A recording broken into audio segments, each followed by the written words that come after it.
Hello viewers, welcome to SKM Moosa channel. நான் உங்கள் SKM பேசுகிறேன். இப்போ என்ன கதை பார்க்க போகிறோன்னா, ஒரு கணவன் மனைவிக்கு நடந்த அமானுஷ்ய கதையை தான் பார்க்க போகிறோம். இது 4 வருஷத்துக்கு முன்னாடி இருந்த கதை. ஸோ இதை ஸ்கிப் செய்யாமல் பாருங்கள், சப்ஸ்கிரைப் செய்யுங்க, ஷேர் செய்யுங்க, லைக் பண்ணுங்கள். சரி, நம்ம கதையில் போவோம். சென்னையில் இருக்கிற ஒரு கணவன் மனைவி அவங்க பிஸ்னஸ் விஷயமாக கேரளாவுக்கு போயிட்டு இருக்காங்க. கரெக்டாக அவங்க கேரளா பாலம் நெருங்கும் போதும் ஒரு நடு காட்டுப்பகுதியில் ரோட்டு ஓரத்தில் அவங்க கார் பெட்ரோல் இல்லாமல் ஸ்ட்ரக் ஆகி நின்றுச்சு. அந்த சமயத்தில் அந்த கணவன் வண்டியை எவ்வளவோ ஸ்டார்ட் செய்ய பார்க்குறாங்க, ஆனால் முடியலை. அப்போ அவர் என்ன யோசிக்கிறாருன்னா, நம்ம இங்கேருந்து போய் ஒரு பெட்ரோல் வாங்கிட்டு வந்து காரை கிளப்பி போவோம் அப்படின்னு நினச்சிட்டு கிளம்பி போக பார்க்குறாரு. ஆனால் அவரோட மனைவி தடுக்கிறாங்க. இந்த நேரத்தில் என்னை தனியாக விட்டுறீங்க, எங்கே போகிறீங்க? இந்த இடத்த பார்த்தாவே எனக்கு பயமாக இருக்குது. நம்ம எங்கே போனாலும் 2 பேரும் போவோம், ஆனால் பெட்ரோல் இங்கேருந்து எவ்வளோ தூரம் இருக்குன்னு தெரியுமா அப்படின்னு கேட்குறாங்க. அவரும் யோசிக்கிறார். அப்படி யோசிச்சுட்டு இருக்கும்போது தான் அவங்களுக்கு இடது பக்கமாக ஒரு 100 மீட்டர் தூரத்தில் ஒரு வீடு இருக்கிறத பார்க்குறாங்க. அப்போ கணவனான சொல்கிறாருன்னா, அங்கே வீடு இருக்குது, அங்கே போய் உதவி கேட்போம் வா அப்படின்னு கூட்டிகிட்டு போகிறாரு. அப்படி அவங்க காரை விட்டு இறங்கி போகும்போதும் அவங்களுக்கு நிறைய மிருகங்களோட சத்தமும் வித்தியாசமான சத்தமும் கேட்குது.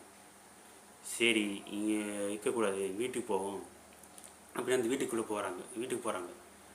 அங்கே போய் கணவன் அந்த கதவை தட்டி உதவி வைக்கிறாரு. உள்ளே யாரோ இருக்கீங்களா? நாங்கள் வந்த கார் பெட்ரோல் இல்லாமல் ஸ்டக்காக நின்றுச்சு, எனக்கு உதவி செய்யுங்க, இந்த ஒரு நாள் ராத்திரி நாங்கள் இங்கே தங்கிக்கிறோம் அப்படின்னு சொல்கிறாங்க. அந்த சமயத்தில் உள்ளே இருந்து வயதான பாட்டி வராங்க. கதவை வந்து நீங்கள் யார் என்னன்னு விசாரிக்க போதும் அப்படின்னு சொல்கிறாங்க. ஆனால் இந்த பாட்டியை பார்க்கும்போதும் அந்த மனைவிக்கு ஒரு பேட் ஃபீலிங் தோணுது. அது என்ன ஃபீலிங்னா, அவங்க பார்க்குறதுக்கு சூனியக்காரி மாதிரி இருக்காங்க, அந்த மாதிரி கெட்டப்பெல்லாம் இருக்காங்க. அப்போ கணவன் பக்கத்தில் போய் இந்த விஷயத்தை சொல்கிறாங்க. இவங்களை பார்த்தா சூனியம் செய்கிறவங்க மாதிரி இருக்குது, நம்ம இங்கேருந்து கிளம்பிடுவோம் அப்படின்னு சொல்கிறாங்க. ஆனால் கணவன் என்ன சொல்கிறாருன்னா, இவங்களை பார்த்தா அப்படி தெரில, நம்ம எங்களுக்கு உதவி கேட்டு இங்கே தங்கிக்குவோம் அப்படின்னு சொல்கிறாங்க. சரி, 2 பேரும் உள்ளே போய் தங்குறாங்க. அப்போ அந்த பாட்டிகிட்டேருந்து விஷயத்த சொல்கிறாங்க. பிஸ்னஸ் விஷயம் போயிருந்தோம், கார் நடுவழி நின்றுச்சுன்னு சொல்கிறாங்க. அந்த அம்மா என்ன சொல்கிறாங்கன்னா, இங்கேருந்து பெட்ரோல் பங்க் 10 கிலோமீட்டர் தூரம் இருக்குது, அதனால் நீ இங்கேயே தங்கிக்கலாம் அப்படின்னு சொல்கிறாங்க. அந்த சமயத்தில் சரின்னு அவங்களும் தங்கிடுறாங்க.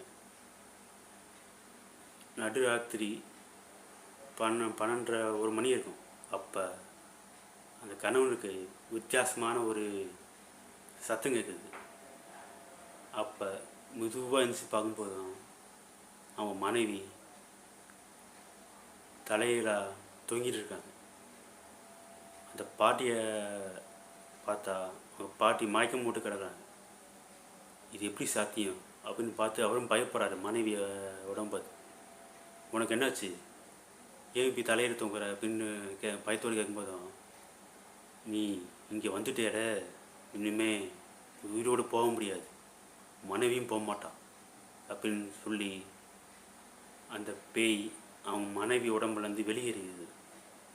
அந்த உடனே அந்த கணவன் மனைவியை எழுப்பி கூட்டிகிட்டு இந்த அம்மாவையும் கூட்டிகிட்டு வெளியே போகிறாங்க.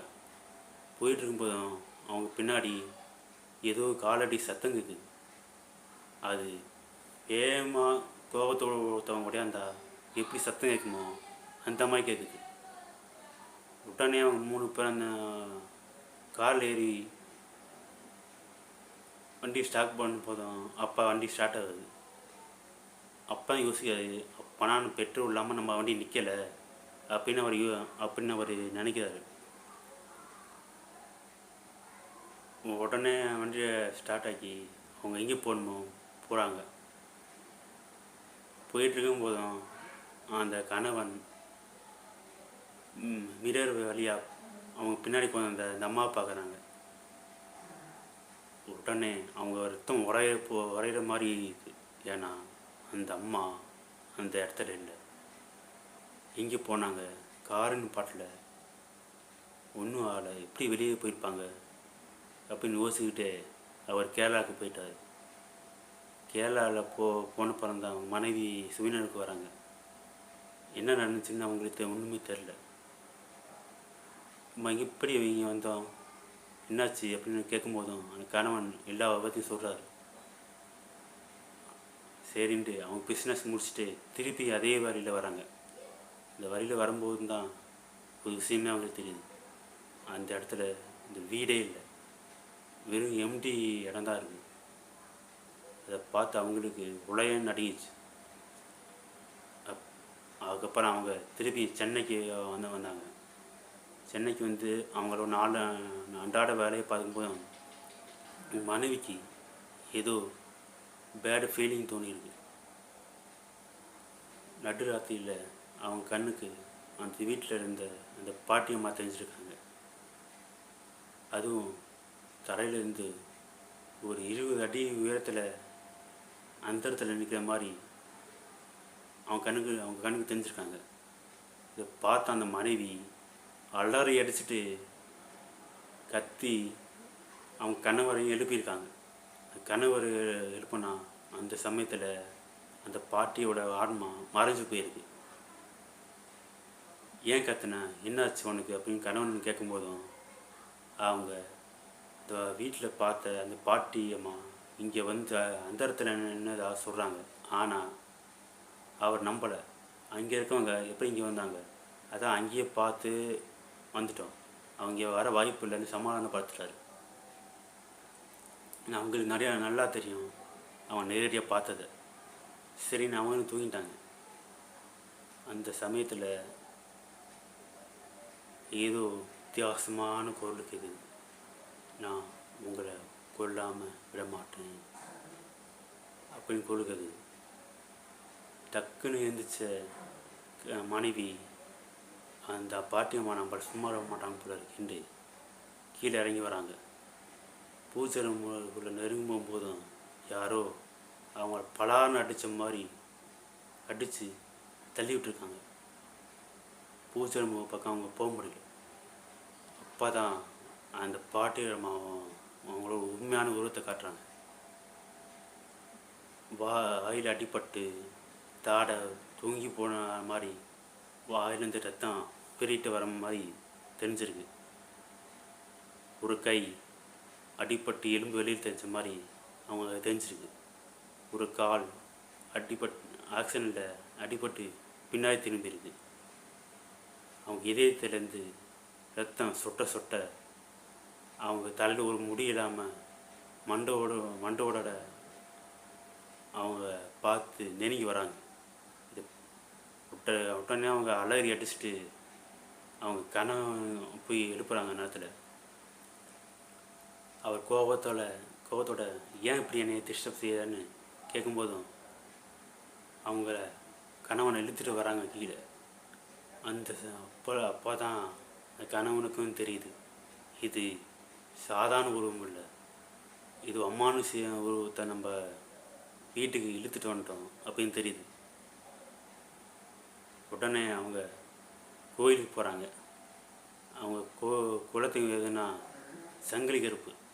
அங்கே போனோன்னே எல்லா விஷயமும் அந்த சங்கிலி கருப்பு கோயில் பூசாரி சொல்கிறாரு.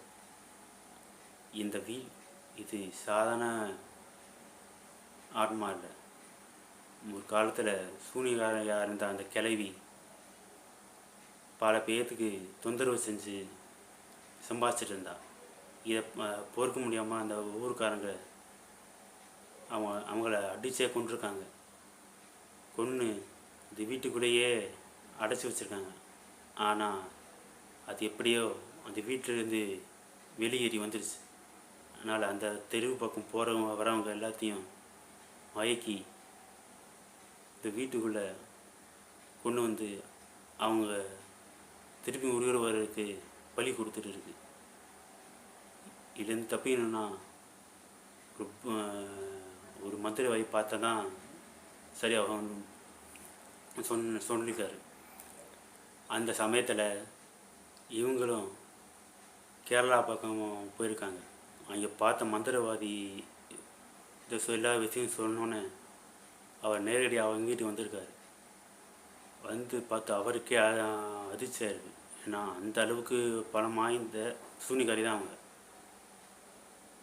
விஷயத்தை அந்த கவனம் மனுக்கிட்ட சொல்கிறாங்க, இவ சாதாரண சூனிகாரி இல்லைப்பா, எல்லா மந்திர சத்தையும் காய்ச்சி குடித்தவ, இவளை கொல்லணுன்னா தெய்வ துணையும் வேணும்னு சொல்லியிருக்காங்க.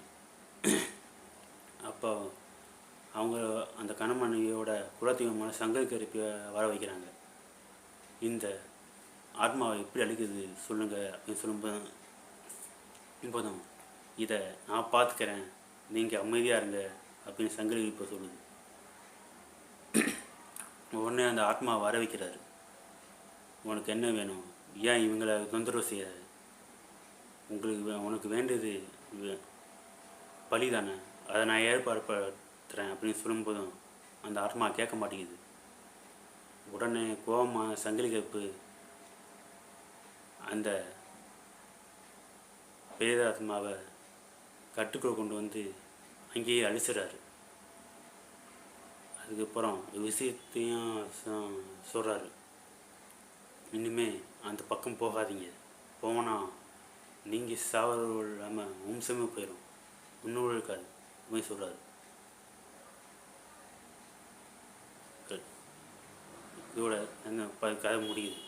ஸோ இந்த கதை எப்படி இருக்குன்னு கமெண்ட் பண்ணுங்கள், பிடிச்சினா கமெண்ட் பண்ணுங்கள், ஷேர் பண்ணுங்கள், சப்ஸ்கிரைப் செய்யுங்க, லைக் பண்ணுங்கள். தேங்க்யூ.